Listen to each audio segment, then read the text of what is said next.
Colorado Avalanche tonight. Discover Card Key Matchup alerts you if they find your Social Security number on any one of the 1,000 risky websites. Free for card members. Sign up, discover.com/free alerts. Limitations apply. NFL Draft, 1 week from today, the NFL Draft, we're on the eve of it. So the NFL schedules are also coming out tonight.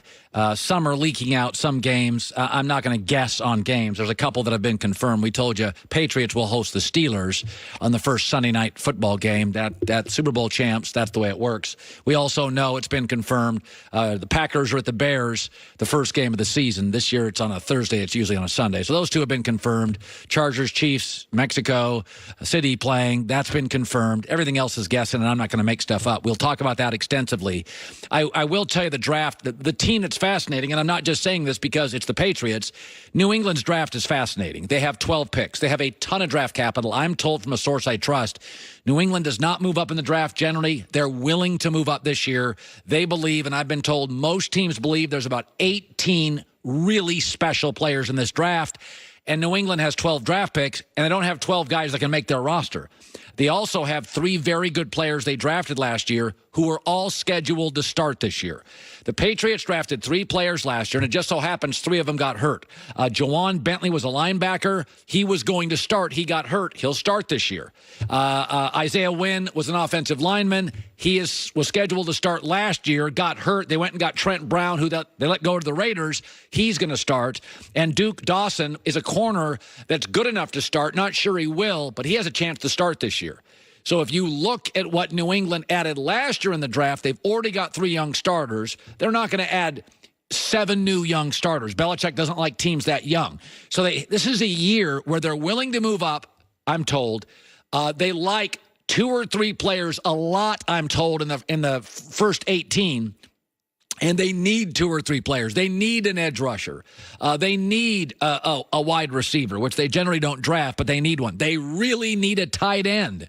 So it's going to be very interesting. They have a ton of draft capital. And there's also, this is an interesting year, you get a lot of duplication in this draft. It's a very good defensive line draft, a good edge rusher draft, a good tight end draft, a good wide receiver draft. And there's duplication of it. There's a handful of great players. Then there's a lot of guys that are kind of equal, second, third, fourth. And so a lot of teams in this draft, almost every team in this draft is looking to trade down. Because nobody really, Arizona would trade out of the number 1 pick if you could give them 3 picks. They would. I mean, they would have made the move already. So this draft, a bunch of people want to trade down. New England, as usual, contrary into the rest of the league, would actually, with their draft capital, I'm told, they would be willing to move up this year. They love one of the Iowa tight ends. They love one of the interior linemen, Quinnen Williams. They could use one. So it's a very, very interesting draft. New England is always seeking value. You know that, and I know that. So they don't want to move to the number 1 spot. That's not what New England would do. They don't want Arizona's pick because they don't want to pay that much money. Detroit's got the 8th pick.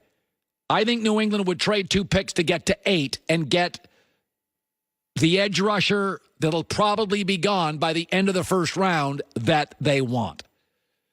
So, very interesting team. You know, the other thing I was thinking about this, about if you look at Russell Wilson's contract, actually, it's going to make it tough. Seattle's not going to be as flexible and nimble going forward. We know that. Dallas Cowboys are in an interesting situation. I think it moved up Dak Prescott from $24 million a year to probably 27 to 28, and that's not where you want to be. I'm a big believer that I pay my quarterback based on 3 things: talent, your value, and replaceability. I think the 3 quarterbacks in the NFL that should be the 3 highest paid. Aaron Rodgers is talented. We've seen Green Bay without him. His value's huge. And replaceability. I mean, he's worth 8 wins. So I think Aaron should be the highest paid guy in the league. I think Andrew Luck should be 2nd. Russell Wilson should be 3rd. Now, what about Drew Brees? Sean Payton takes away some of the value of Drew Brees because Payton's a brilliant offensive guy. Same with McVay and Goff. Same with Andy Reid and Patrick Mahomes. Andy Reid made the playoffs 4 to 5 years before Patrick Mahomes was there. Andy Reid can get you to the playoffs with a bunch of different quarterbacks. Okay, there's no proof Pete Carroll can win his division without Russell Wilson in his NFL career. There's no proof Frank Reich can do that. And we know what Green Bay was without Aaron Rodgers. So to me, Aaron Rodgers, Andrew Luck, and Russell Wilson they're the most valuable. They have talent, they have value, and their replaceability is through the roof. They're impossible to replace.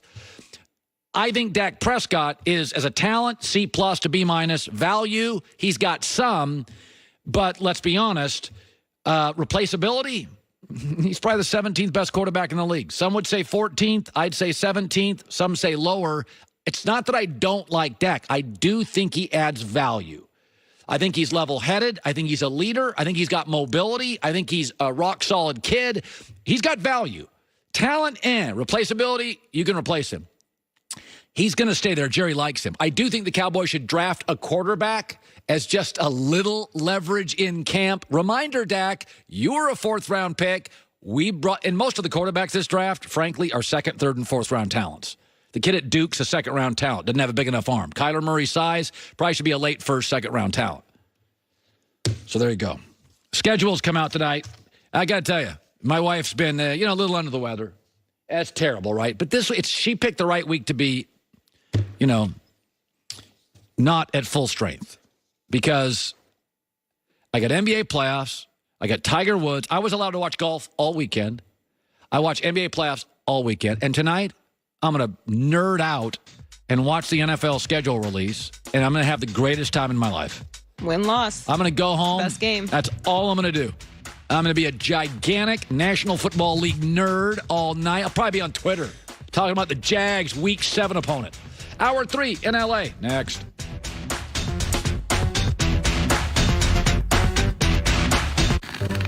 Todd! No! You wouldn't just live with it if they did it. So why live with your cat scratching furniture?